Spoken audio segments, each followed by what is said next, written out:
In today's video, I'm going to teach you how to create a Notion weekly planner. We're going to build a simple weekly planning setup that helps you see your entire week at a glance, stay organized, and keep track of what matters most. This is a great system whether you're planning work, study, personal goals, or just trying to make your week feel more manageable.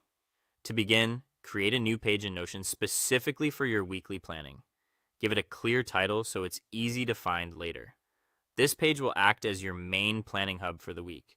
Keeping everything in one dedicated space makes it much easier to focus and review your schedule without jumping between pages.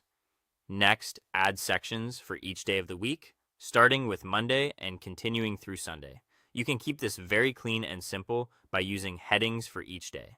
This creates a structure that mirrors your real week, which makes it easier to plan day by day. As you set this up, try to leave enough space under each section so you can comfortably add and adjust tasks throughout the week. Once your daily sections are in place, start adding tasks under each day. Think about what needs to happen on that specific day and write each item clearly. It helps to keep tasks short and actionable, so instead of writing something vague, make each task easy to understand at a glance. This part of the planner is where your weekly plan starts becoming practical and useful. If you're using a task database in Notion rather than a basic text layout, add date fields to your tasks. This gives your planner more structure and makes it easier to sort, filter, and display tasks in different views. Dates are especially helpful if you want to connect your weekly planner to a larger task management system or track deadlines more accurately. After that, mark important tasks with a priority or status. This helps you quickly identify what needs attention first and what can wait, for example. You might label tasks as high priority, in progress, or complete.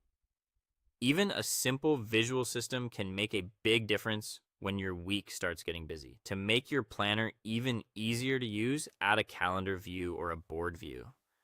This allows you to see your week more clearly and spot anything that feels too crowded or unbalanced. A visual layout can be especially helpful when you're planning several responsibilities at once. Finally, review your planner at the start and end of each week. At the beginning of the week, use it to map out your priorities. At the end, check what got done, what needs to move forward, and what should be adjusted. That regular review is what turns a weekly planner into a reliable habit.